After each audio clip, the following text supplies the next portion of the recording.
Bismillah wassalat wassalamu ala rasulillah amma ba'd. Dans l'ambiguïté suivante, qui est en rapport avec une ambiguïté précédente sur le fanatisme, on a posé la question au Cheikh Saleh Al-Fawzan hafidhahullah, ma ra'yukum fi at-ta'assub al-madhhabi min ba'd al-ashkhas fi ba'd al-madhahib al-arba'a wa hal ash-shakhs mukhayyarun fi akhdhi ahadi hadhihi al-madhahib. On a dit au Cheikh, quel est votre avis sur le fanatisme madhhabik, c'est-à-dire le fait de se fanatiser pour une seule et unique école de jurisprudence, comme le font certains adeptes justement, et certains partisans, et certains suiveurs des écoles, des 4 écoles notamment de jurisprudence, que ce soit le hanafisme, le malikisme, le shafi'isme ou le hanbalisme. Et on lui a demandé, est-ce que la personne a le libre choix de prendre l'un et de choisir l'un de ces madhahib, ou bien les forcer d'embrasser un madhab en particulier. Le cheikh nous dit, déjà ça on l'a éclairci. On l'a vu d'ailleurs dans une question précédente, qu'en fait le fanatisme, et notamment le fanatisme dans la jurisprudence, pour une école en particulier, pour un savant en particulier, ça n'émanait que de l'ignorance. C'est parce qu'on est ignorant qu'on s'accroche bec et ongle comme ça à une école, en ayant peur de parfois en sortir parce que un dalil, une preuve nous a fortement convaincus, mais que c'est une preuve et un dalil qui a été soutenu par un autre imam que le nôtre, qu'on trouve dans une autre école que la nôtre, et ainsi de suite. Donc le cheikh nous rappelle qu'il a dit « At-ta'assub la yajuz li qawli ahadin illa qawla rasulillah sallallahu alayhi wa ala alihi wa sallam » Le fanatisme n'est autorisé à l'égard de personne. C'est-à-dire, nous n'avons pas le droit de nous fanatiser pour qui que ce soit, en dehors des propos du messager d'Allah sallallahu alayhi wa sallam. Et ceci car Allah subhanahu wa ta'ala nous dit dans le verset 3 et 4 de la sourate An-Najm, l'étoile, وَمَا يَنْتِقُ عَنِ الْهَوَى إِنْ هُوَ إِلَّا وَحْيُ يُوحَى. C'est-à-dire, et il ne prononce rien sous l'effet de la passion.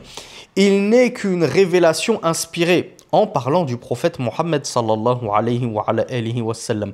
Voilà pourquoi, quant à lui, notre cher prophète sallallahu alayhi wa sallam, nous pouvons tout prendre de lui les yeux fermés et nous fanatiser totalement pour ses avis, ses propos à lui, ses hadiths.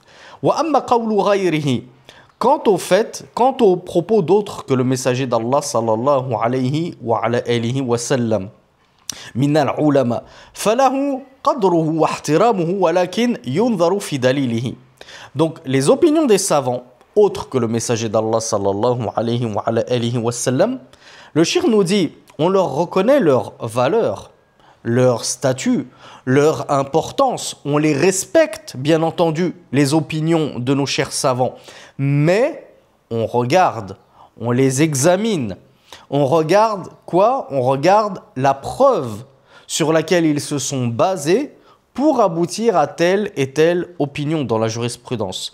Ma huwa daliluhu fa in kana lahu dalil min kitabillah wa sunnati rasulillah fa innahu yu'khadhu bihi.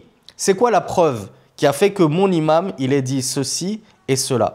Si la preuve c'est un verset du livre d'Allah, c'est un hadith de la sunna du messager d'Allah, ou alors c'est la sunna du messager d'Allah, ça peut être un hadith en termes de parole, ça peut être un agissement du messager d'Allah, ça peut être une approbation du messager d'Allah suite à vis-à-vis de la parole ou des faits et gestes de certains de ses compagnons.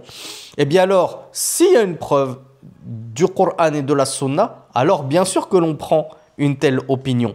وَأَمَّا إِذَا لَمْ يَكُنْ لَهُ دَلِيلٌ فَإِنَّهُ يُتْرَكُ وَلَوْ أَنَّ الَّذِي قَالَهُ فُلَانٌ. Mais si on voit qu'il n'y a pas de dalil, il n'y a pas de preuve, alors on doit délaisser cette opinion. On ne peut pas s'accrocher avec fanatisme à cet avis juste parce que c'est un tel ou un tel qui l'a dit. Et moi, ce un tel, c'est l'imam de mon pays. C'est l'imam fondateur de mon école. Donc je ne peux pas déroger à ses opinions et sortir du carcan de son école. Non, le Cheikh Fawzan nous dit, si on voit qu'il n'y a aucune preuve, on n'a pas le droit de se fanatiser comme ça. Et le Cheikh nous dit, فَالْأَئِمَّةُ يُوصُونَنَا بِهَذَا. C'est justement les imams, nos imams bien guidés, notamment les imams des 4 écoles, qui nous ont légué ce testament, qui nous ont enjoint à ne pas nous fanatiser pour eux, justement, comme contrairement à ce que font certains de leurs prétendus suiveurs. Ils prétendent les suivre, ils prétendent les aimer, mais ils font le contraire de ce qu'ils nous ont légué en testament, c'est-à-dire le fait de ne pas se fanatiser pour eux et d'examiner leurs paroles. Et Cheikh Fawzan, hafidhahullah, va nous apporter quelques-unes de leurs paroles à cet égard, justement. Il nous dit, regardez l'imam Malik. C'est celui qui a dit Kulluna radun wa mardudun alayhi illa sahiba hadha al-qabr. Yani Rasulallah sallallahu alayhi wa alihi wa sallam. L'imam Malik lui-même, c'est celui qui a dit de tous on prend et on rejette, sauf l'habitant de cette tombe. Et il pointa du doigt la tombe du messager d'Allah sallallahu alayhi wa alihi wa sallam. Le messager d'Allah, c'est la seule personne dont on prend tout sans jamais rien rejeter. En dehors de lui, on peut prendre de certains savants et on peut ne pas prendre d'autres opinions qu'ils ont tenues parce qu'on voit qu'elles ne sont pas soutenues par les preuves.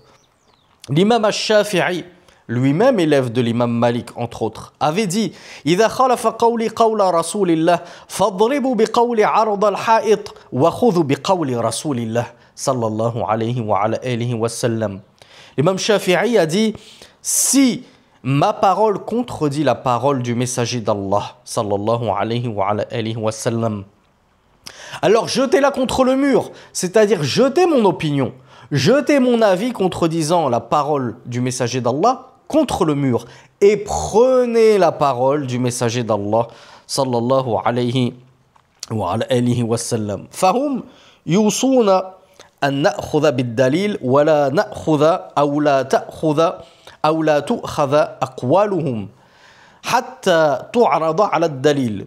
Donc le cheikh nous dit, regardez comment l'imam Malik, l'imam Shafi'i nous ont enjoint à saisir et nous accrocher à la preuve, au dalil, et à ne pas prendre leurs paroles à eux jusqu'à ce qu'on ait examiné et qu'on les ait confrontés au dalil, à la preuve. Si elles sont en conformité à la preuve, soutenues par les preuves, alors bien sûr qu'on prend leurs opinions, qu'on les remercie pour cela, pour cet effort d'ijtihad, d'interprétation pour aboutir à la vérité. Bien sûr qu'on les respecte. Et s'ils se sont trompés, on continue de les respecter. Si leur parole contredit la preuve, on continue de les respecter. On ne les jette pas en pâture, on ne les jette certainement pas à la poubelle, ces illustres imams. On continue à les aimer, à les honorer, mais on ne prend pas une de leurs paroles qui aurait contredit ad-dalil. L'imam Ahmed, nous dit le Cheikh Saleh Al-Fawzan, c'est lui-même qui a dit « Ajibtu liqawlin لقوم عرفوا الإسناد وصحته يذهبون إلى رأي سفيان. L'imam Ahmed a dit, je m'étonne d'un peuple qui connaît l'isnad, il sait ce que c'est qu'une chaîne de transmission, il connaît l'isnad d'une parole par exemple, d'un hadith, et il en connaît l'authenticité, et puis ils vont ensuite aller prendre la parole de Soufiane, l'opinion de Soufiane, c'est-à-dire Soufiane al-Thawri, qui était également dans la région de l'Irak, comme l'imam Ahmed, mais il l'avait précédé. Donc l'imam Ahmed nous dit, c'est étonnant, il y a des gens qui connaissent l'isnad de tels propos du messager d'Allah, ils en connaissent l'authenticité, donc ils savent que l'opinion du messager d'Allah c'est celle-ci, parce que le hadith est authentique, et ils vont prendre la parole de Soufiane, c'est-à-dire un avis que ce grand savant mujtahid, qu'Allah le récompense pour tout ce qu'il a apporté à la Ummah, a tenu de paroles, de propos, mais qui contredisent le dalil, le hadith. L'imam Ahmed s'étonnait qu'on puisse plutôt choisir la parole de Soufiane, al-Thawri, ou n'importe quel autre grand mujtahidoun, savant mujtahidoun, plutôt que la parole de Rasulullah sallallahu alayhi wa sallam, tout en sachant que le hadith est authentique. Ajib jiddan, comme nous le dit l'imam Ahmed lui-même. Et enfin, l'imam Abu Hanifa est celui-là même qui a dit إِذَا جَاءَ الْقَوْلُ عَنْ رَسُولِ اللَّهِ فَعَلَى رَأْسِ وَالْعَيْنِ وَإِذَا جَاءَ عَنِ الصَّحَابَةِ فَعَلَى رَأْسِ وَالْعَيْنِ.